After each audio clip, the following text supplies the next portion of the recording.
kulanti wacan daawadayaal ku soo dhawaada warkii telefishinka qaranka Soomaaliya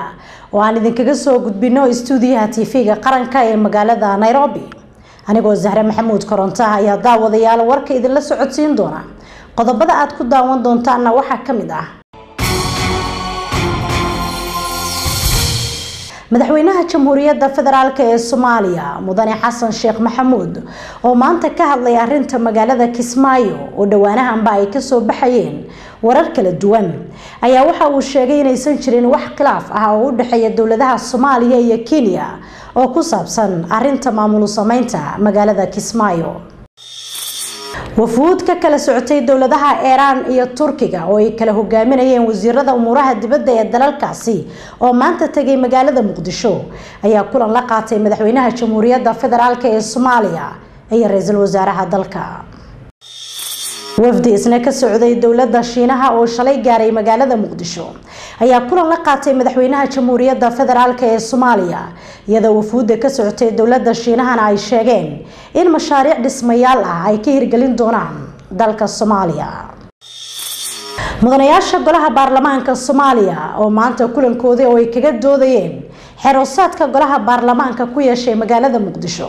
ayaa kulankoodii maanta waxa tagay wasiirka umuraha dibadda ee dalka Turkiga isagoo kulankana ka sheegay in dawladda Turkiga ay dhisi doonto xarunta golaha baarlamaanka Soomaaliya ku-xigeenka dalka Soomaaliya ahna wasiirka umuraha dibadda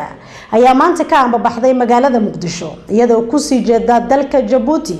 oo ay kaga qayb gali doonto shirka ururka iskaashiga Islaamka oo lagu wado inuu ka furmo magaalada Djibouti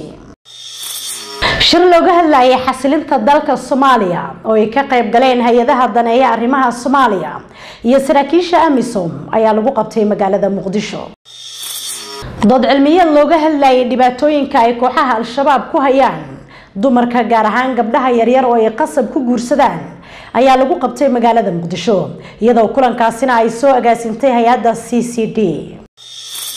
maamulka degmada Holwadaag ee gobolka Banaadir ayaa ka bilaabay suuqa weyn ee Bakaaraha howlo lagu dayactirayo wadooyinka suuqaasi kulan lagu soo dhaweynayay talaabadii golaha baarlamaanka Soomaaliya ay ku ansixiyeen xukuumadii uu soo dhisay ra'iisul wasaare Saacid ayaa lagu qabtay magaalada Muqdisho iyadoo kulankaasina ay soo qaban qaabiyeen ururada bulshada rayidka ee Soomaaliya kulankaas la mid ah oo lagu taageerayay ansixintii ay ansixiyeen golaha baarlamaanka Soomaaliya xukuumadii uu soo dhisay ra'iisul wasaare Saacid Faarax Shirdoon ayaa lagu qabtay magaalada Galkacyo iyadoo kulankaasina ay soo abaabuleen mas'uuliyiin ka tirsan maamulka Galmudug madaxweynaha maamul goboleedka Puntland Cabdiraxmaan Faroole ayaa markii ugu horeysay magaalada Garowe ee xarunta maamulkaasi waxa uu kaga dhawaaqay urur siyaasadeed ka kooban golaha maamulkiisa xogayaha umuraha dibadda ee dalka Mareykanka Hillary Clinton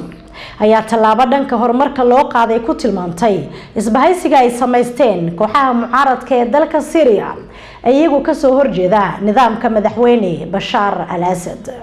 qodobadaas iyo qodobo kale ayaa daawadayaal ku daawan doontaan warka telefishinka qaranka Soomaaliya haatan u diyaar garooba warkii oo dhan